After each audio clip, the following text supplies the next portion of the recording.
E o fisioterapeuta, doutor Nilson, ele também pode prescrever medicação, pedir exames, solicitar exames. Como que é essa autonomia do fisioterapeuta? Bom, em relação à questão de solicitar exames, por resolução de Conselho Federal, né, nós podemos solicitar todos os exames que nós julgarmos pertinentes ao traçar o fisiodiagnóstico, recorrendo aos pareceres dos responsáveis que executam, né? Isso acontece. Agora, em relação à prescrição, isso tem que se tomar muito cuidado. O fisioterapeuta é responsável, é competente para prescrever tratamentos por meios físicos e naturais. O que se entende? Meios físicos, eu já citei, a questão de eletricidade, calor, frio, movimento, mecanoterapia e mais uma série de outras coisas. Contudo, a medicação, entenda-se por medicação, nós temos dois tipos. Nós temos a medicação alopática, aliás, três. A alopática, a homeopática e a fitoterápica.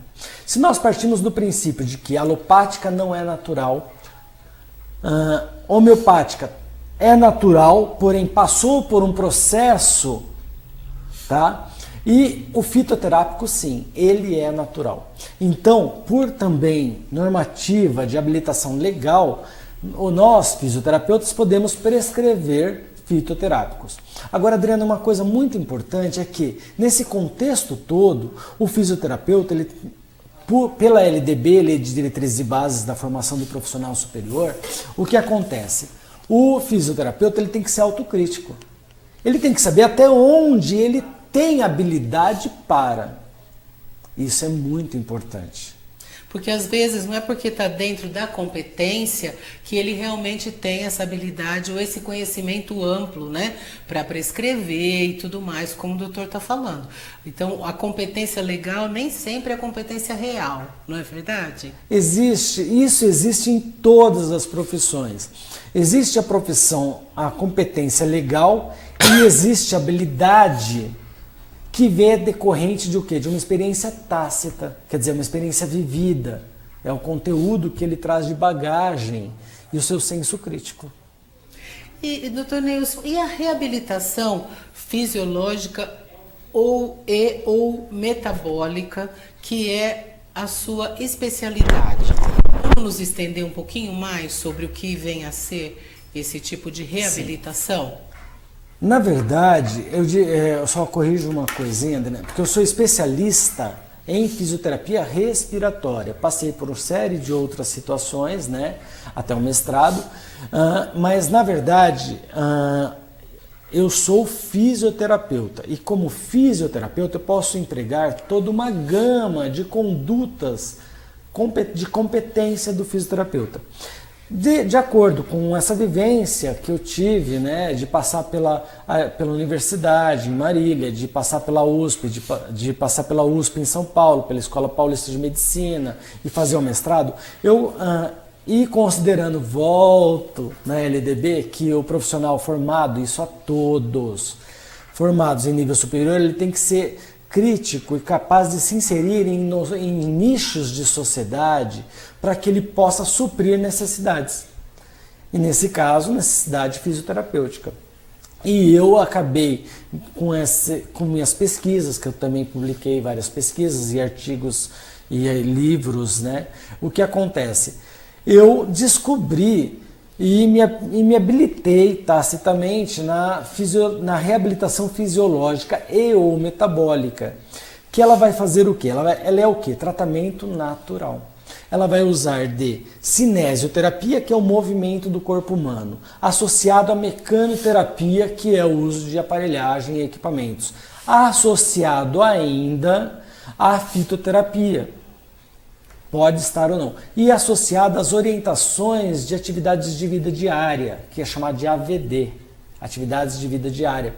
E porque muitas vezes no processo de reabilitação, a atividade de vida diária do indivíduo é de extrema importância, porque o processo de reabilitação ele é holístico, no sentido de ele é um todo. O indivíduo não é um segmento, ele não é o problema de colesterol, ele não é o problema de triglicérides, ele não é a obesidade, ele não é esse o problema. Ele tem todo um contexto que é a mente sã e um corpo são.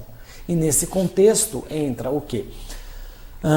Quando você pratica reabilitação, o contexto pilar está na atividade, no exercício físico. Isso é importante. Porque o exercício físico, segundo a Organização Mundial da Saúde, é o quê? É a movimentação humana feita com objetivo terapêutico. E a atividade física é a movimentação humana feita com objetivo salutar. Os dois de extrema importância. Só que aí está a grande questão da diferença da fisioterapia e da educação física, por exemplo. Porque não é o mesmo exercício, né, doutor? Eles têm naturezas diferentes. Como é que funciona essa diferença?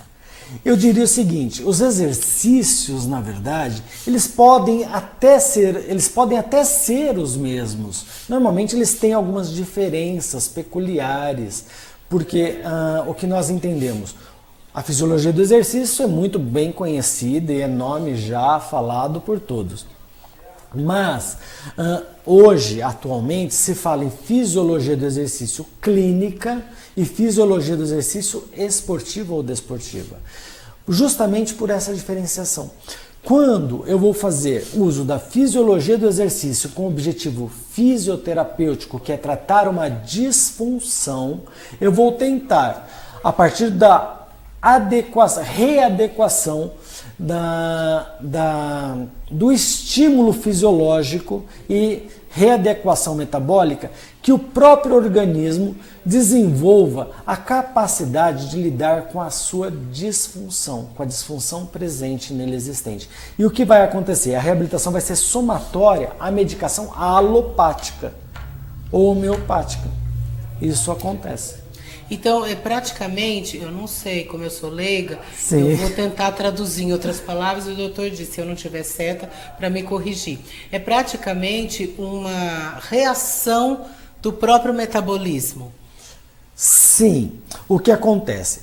Como foi dito em entrevistas anteriores, na anterior com o professor Leonardo, né? O que acontece? Que é um educador físico, né? O que acontece? A fisiologia do exercício, a atividade física realizada da forma correta, ela vai liberar serotonina, endorfina, ela vai diminuir o nível de cortisol, ela vai liberar uma série de mediadores químicos que vão dar condições do corpo humano de lidar com a disfunção que está se presente. E vai o quê? Favorecer o uso do medicamento que ele faz. Não, né? E ele passando com aquele outro profissional médico, esse médico vai avaliar e vai começar a retirar essa medicação.